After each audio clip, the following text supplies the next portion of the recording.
Kunenzaba ke masohla amahle kwenyuka kwapetrol noma ke gasolina loda laphana ke ne-Roads Authority levy lebikiwe itolo lecala namuhla ngizole Martin Dlamini umhleli la Swaziland News.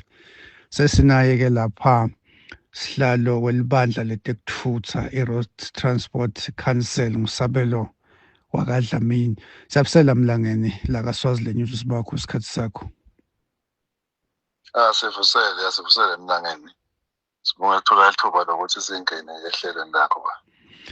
Nkosi kukhula petroli ngemasenti la ngemashumi lamane 40 cents nasiyibuka ke imali lenkulu kakhulu lethatha kakhulu kumbe ngeminyaka iyalapha nasiyibala kubo 150 million.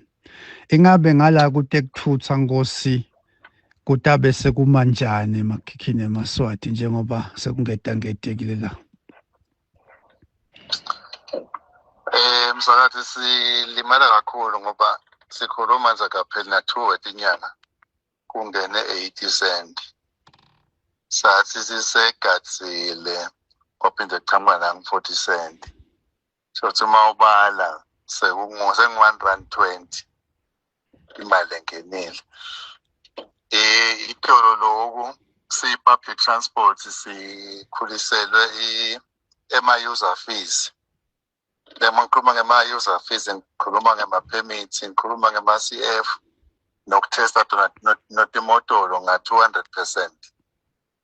Sakhona ke lokho kukujubela ePhalamende sisabukusana ukuthi kutawukhula ngamalini.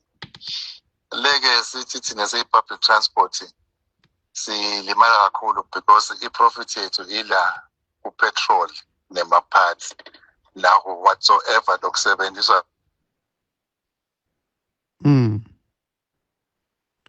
Ya ngathi yalahleka kumlangeni la.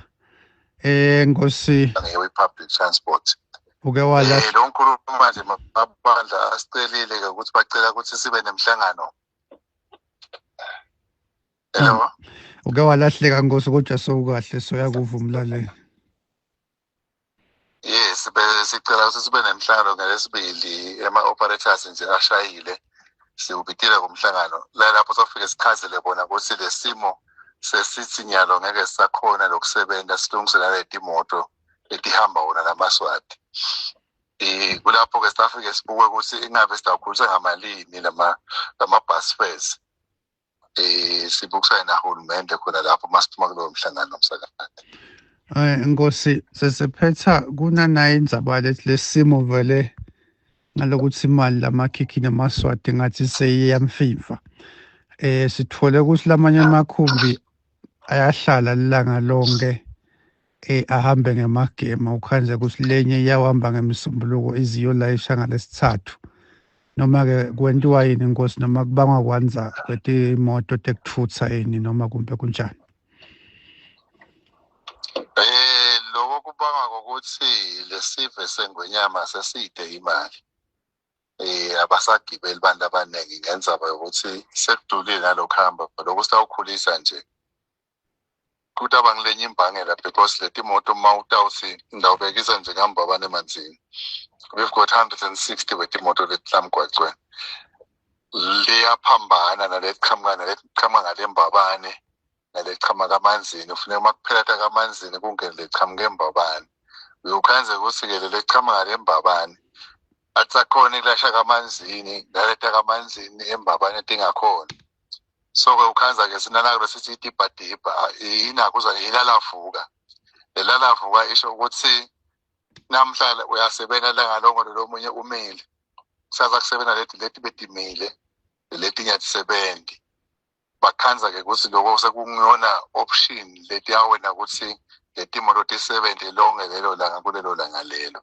Mawutibisa tonke ngiyo ke kunale nkinga lethi atsakhona ilayisha ngala nangala. So lelalavuka vele lelalavuka nje Nkosi singakafiki ukuthi isayini kanjani into leyakhulunywa vele yasiya implement. Into vele leseyivele isebenta lekwaba ngiyona option from banikete betimoto nabo driver ukuthi asale kuba nelalavuka ngokuthi sekude lo msebenzi abantu abasakhona ukuhamba nesimo lesesikhona even